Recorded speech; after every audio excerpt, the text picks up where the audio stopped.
ชื่อเรื่องต่อไปนี่ว่าย่าน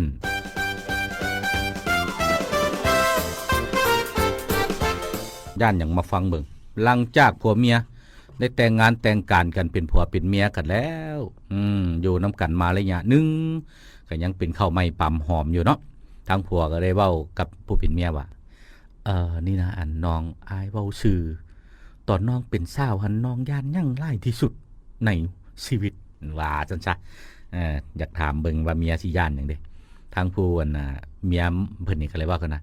อะไรอายก็ได้ปานน่ะบ่ฮู้เนาะอยู่นำกันมาน้องย่านที่สุดก็แม่นกับแก้งูเขียวโตเต่าและอีบ่งกะเล่นว่าซั่นซะเว้ามาฮอดนี่แหละแล้วทางผู้ผัวก็จอดจิ้มเขาอีกว่าน้องก็ย่านหลายอย่างเนาะ